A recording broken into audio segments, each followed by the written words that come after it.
Hello and welcome to the program. I am DEJI360. Now, there are quite a lot of things happening in the country today, but the biggest story making news headline across Nigeria today, and of course you want to say across the world, is the Boko Haram insurgency. But that is not to say there are nothing or other things are not happening across the country. Today on the program, we've decided to zero in on Akwa Ibom State, where the state's new pension law is generating a lot of controversy. Now, when we say the new pension law, we're actually talking about the pension for the governor and deputy governor, that is former governors and deputy governors of the state. Now, why is the new pension law generating a lot of controversy? We just want to take you through some of the reasons why it is generating a lot of controversy. As we speak, the governor of that state, Akwa Ibom, has passed the bill into law. As a matter of fact, it didn't take time at all to pass that bill. Let's just run you through some of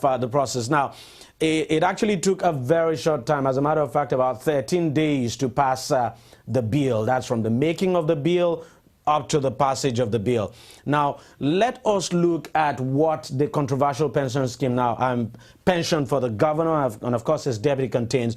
First, you have, it says, that is when the governor leaves office. Now, by the way, you should know that. Now, the bill says that the governor must get a mansion, a 5-bedroom, of course, house, a mansion either in Abuja or Akwa Ibom State. He gets a new official car once every 4 years. The governor also gets a utility vehicles once every 4 years. He gets a personal aid, adequate security for his person, and then the governor gets 26,684,460 naira annually. That's his annual pension for life. So at the end of every year, of course, that is broken down into 12 months. And when you break that down into 12 months, you're getting 2-point-something million naira. So the governor collects 26.6 million naira as his annual pension for life. The deputy governor gets 25.3 million naira as his annual pension for life, whoever the deputy governor is. And then the governor also gets 5 million naira for cook, chauffeur, and of course security guards. 5 million naira, and some people have been questioning that because they say, how much exactly would the cook and these other guys collect? I mean, that's just up for debate. And the governor gets 2 million naira for cook, chauffeurs, and of course security guards. Now, that's not all. Let's continue. The governor and the spouse gets 100 million naira for medical services annually. Now, that is generating a lot of controversy. What about the deputy governor? What does she get, or what does he get? By the way, the current deputy governor of the state, I think, is a female. I'm not so sure. The deputy governor and the spouse gets 30 million naira for medical services annually. Now, the governor's wife gets 12 million naira allowance if she survives the husband. Now, what that basically means is that if a former governor dies, that's the governor has left office, because this is the benefits, the pension benefits of a former governor of Akwa Ibom State. So if the governor, for instance, dies and the wife survives him, what the governor's wife gets is 12 million naira allowance annually. And then apart from that, there's 300% furniture allowance, 300% vehicle maintenance and fueling, 100% yearly utility, 100% entertainment allowance, of course, and then something wrong with that spelling there. And then you have the state now is to bear the cost of ex-governor's funeral. So if a former governor dies, the state takes responsibility for the funeral. Now, condolence allowance is also given to the next of kin, which is the equivalent of the governor's salary. And of course, security guards are also given to the next of kin. Now, how long did it take to pass this bill? It took just 13 days, as we said earlier. The bill was actually sent by the governor May 15th, 2014. The House, that's the clerk of the House, now confirms receipt May 19, 2014. Bill was passed 26th of May 2014. The governor gave his assent May 28, 2014, and no public hearing was held. Now, you want to guess what the reactions have been. The reactions have been, you know, the reactions have, of course, been pouring in. But one reaction actually caught our attention, and that is the reaction of Senator Bob F. Young, who is very close to the governor. Now, this is what he said, quote, he said, "It must be understood that while this kind of law already exists in other states of the Federation, the one of Akwa Ibom State is absolutely ludicrous Now, he said, this is a state where more than 65% of the people are jobless because there are no industries for people to work. Where then is the morality in enacting such a law? Is this another version of uncommon transformation? Some people have actually described the pension of the governor as uncommon pension, of course, because that governor says he's carrying out uncommon transformation in Akwa Ibom State. Now, Senator Bob Effiong did not end there. He said, Your Excellency, giving an advice now to Governor Godswill Akpabio. He says, Your Excellency, my opinion is that this law is inconsistent with the economic realities of Akwa Ibom State. Of course, it would be inconsistent. 65% of people out of job, then that's really serious. He says, now he goes on to say, it portrays more greed and deprivation than a genuine thank you from the people of the state. The reason for contesting for public office is to serve the people and not to squeeze them dry. This law is a bad law. I am therefore proposing its immediate amendment. Such a process should be subjected to public hearing as obtained in any decent society. Now, the words of Senator Bob Effiong, who, of course, is a senator and understands the process of lawmaking. As a matter of fact, he says he is shocked that it took just 13 days to pass this law and that the people of Akwa Ibom State never made any contribution at all because there was absolutely no public hearing. Now, we're going to take a short break. When we come back, we'll change focus. We'll be discussing something else, the Boko Haram crisis. Don't go away. Every day, every hour, and every minute, news break in Nigeria. Things happen so fast, it's most times difficult to track and comprehend them. But that's what we do right here on DEJI360. 2015, would you want to come back again? It's like asking Jesus Christ if he knew he was going to die, will you want to come back as the savior of the world again? We do not just help you track the stories, we break them down.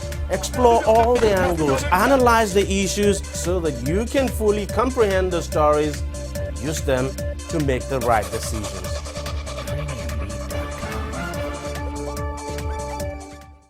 Welcome back. Now, as I told you, we're going to do a kind of switch. We're going to switch focus to concentrate on the Boko Haram crisis. Now, earlier in the week, we actually had a guest join us in the studio here. That's Dr. Tunji Abayomi, to talk about the Boko Haram crisis and some other issues. Here's a conversation. Over 200 girls being held by Boko Haram now for over 1 month. We still don't know where they are. Well, the problem, obviously, is considerably larger than the 300 girls. Before the abnormal holding of the girls, Boko Haram has killed so many people. Quite a number. And there's no way you cannot be greatly traumatized to see a situation where they simply invade schools, kill children, and burn them. Boko Haram has become the greatest threat to humanity. Not just to Nigeria. Not just to Nigeria, to humanity in this country, because they kill everybody, whether you're Nigerian or non-Nigerian, whether you are young or old, whether you are male or female. Now, the first question that I think we need to look into is that, how did Boko Haram become what it is today? Niccolo Machiavelli said it is important to deal with problems at the very early stage. He said, when you fail to deal with problems at the initial stage, problems become like wasting disease, like cancer.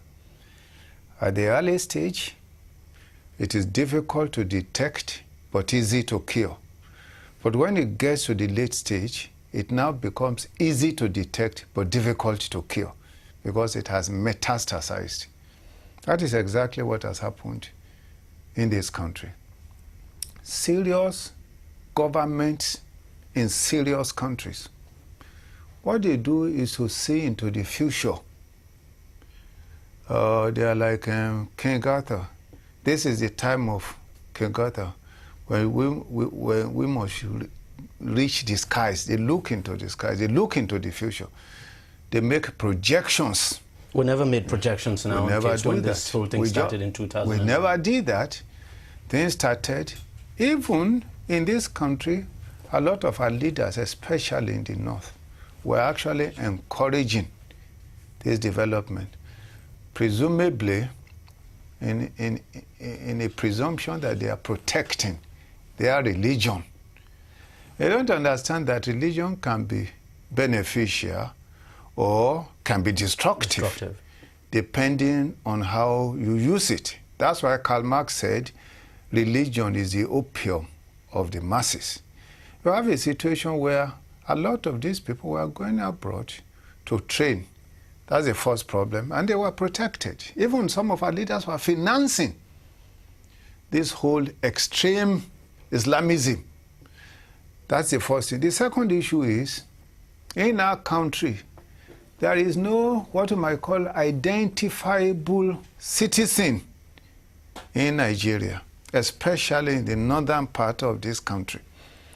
As long as you can speak Hausa, and the borders are very porous. You're welcome. You're regarded as a Nigerian. You're regarded.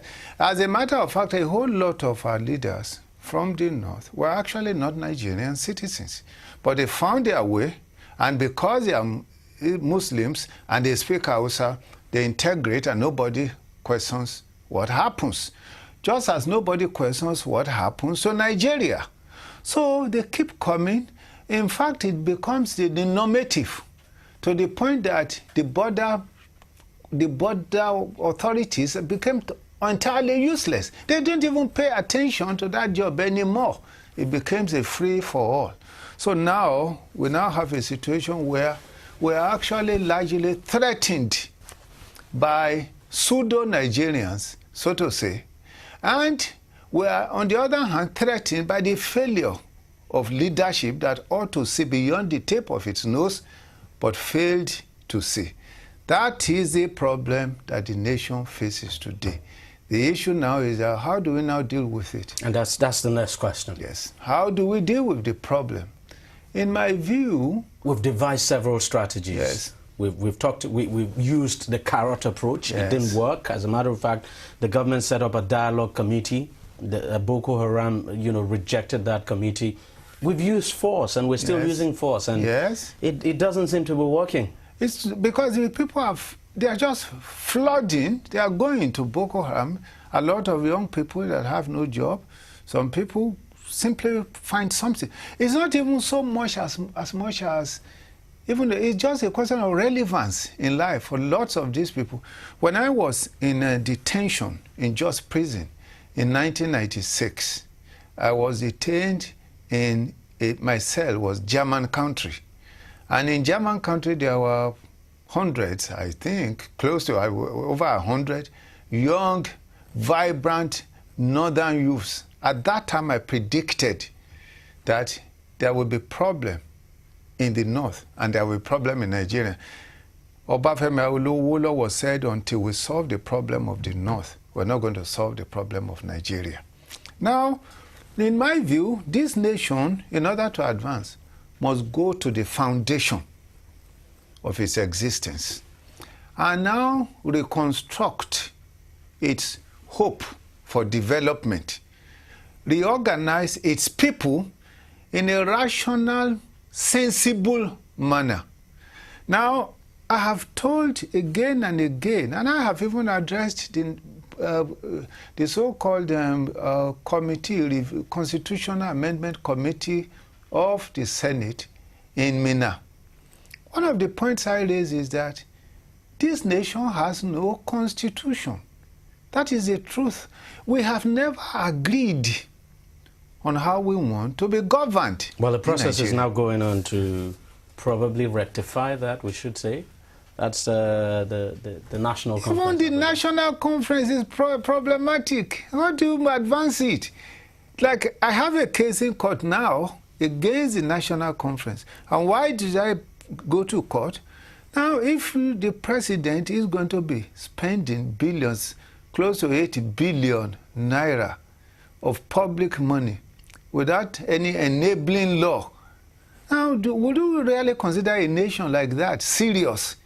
Meanwhile, if you look at the disorder of this nation, you have a situation where the very time that the government is announcing that it's bringing together over 400 people and is going to be paying them 12 million naira.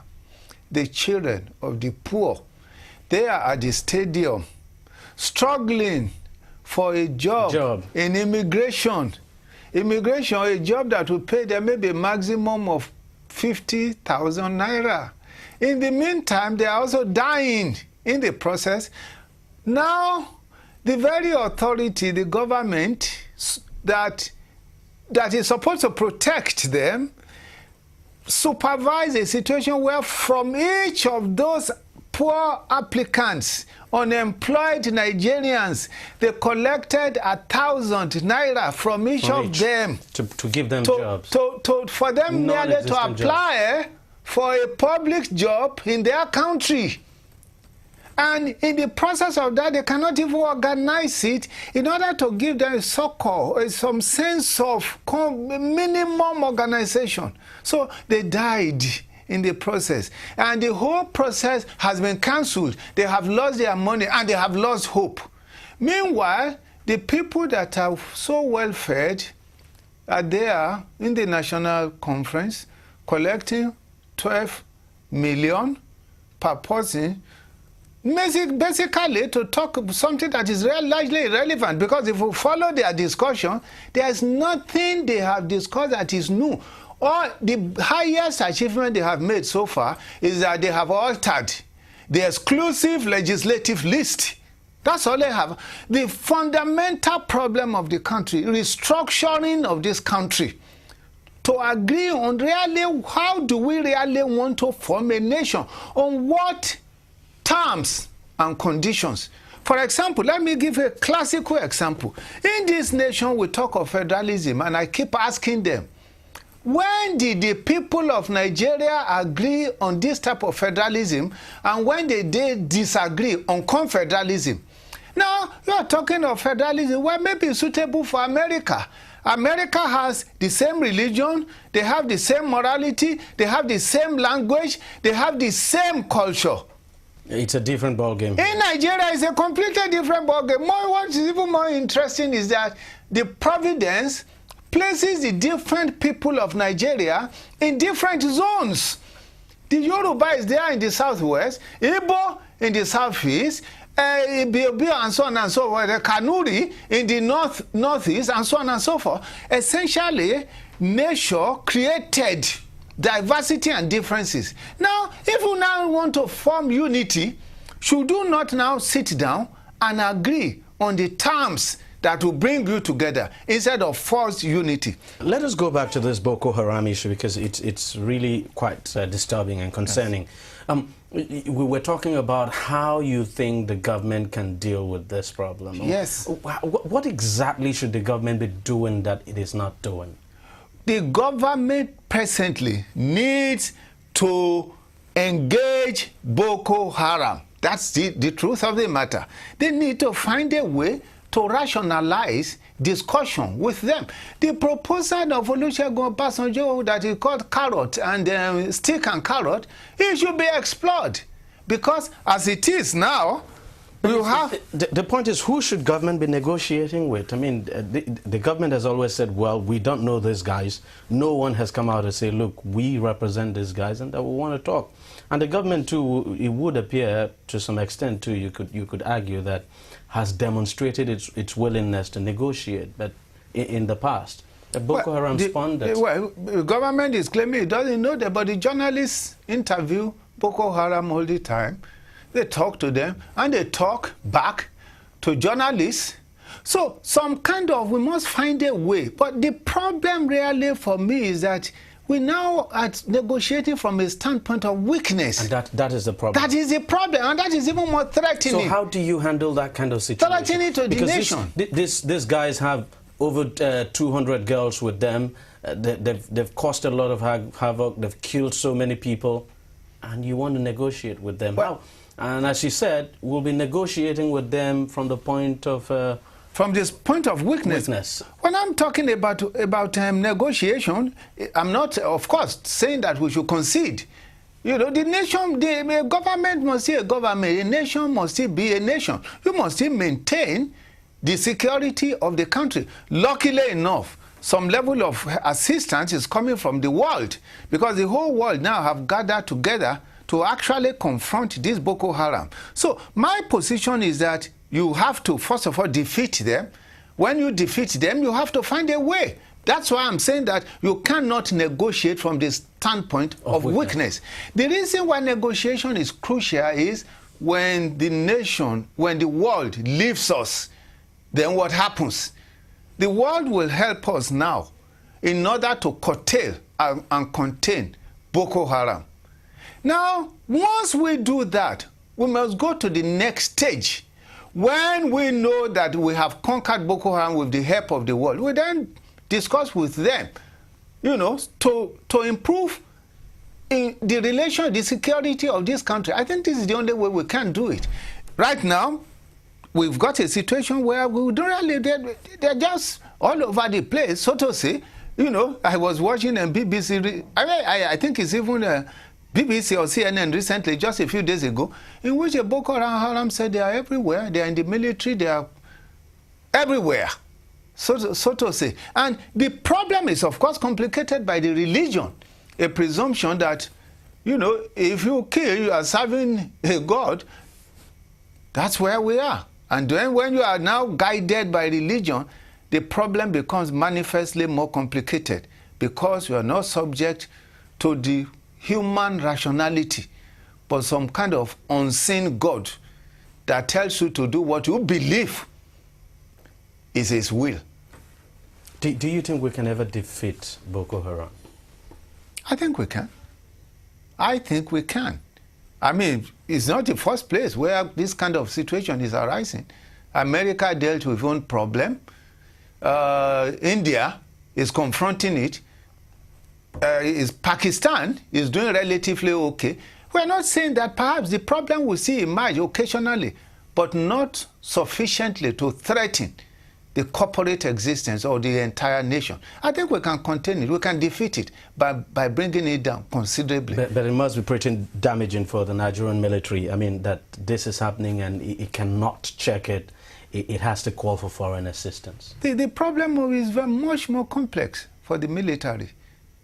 The military has never really faced the challenge based on religion, presumption of religion. That's the first thing. The second issue is that this nation, because in my book, State and Citizens, I said this nation confronts three major problems: religion, region, and corruption. Those are the theory. And corruption, a very big issue in the military. Religion, and interesting enough, they are linked. The theory are linked. They support one another. Religion, region, and corruption. So the situation that the military is facing is considerably more complex. You have a situation where there is a lot of betrayal within the military because of religion. You have a situation, if you look at the... Even region too. Region, you have a situation where, you know, I mean, you have a situation where the soldiers are actually talking, ordinary soldiers are talking of their experience, shocking experience, how they want to fight. Their commanders restrain them from fighting. A situation where officers are asked to act, the officers refuse because he presumes that these people are my people. Because of religion. You have a situation where I learned in one situation where when a Boko Haram was killed, they found that it was he was actually a soldier, you know. The ID is of a soldier. I had a cousin of mine in the Defense College who said quite a number of their trained officers simply left. They didn't collect their certificate to join Boko Haram. So the situation is manifestly more complicated, and that is why the organization of Nigeria is absolutely crucial, so that we will know who is who and what do the various regions stand for.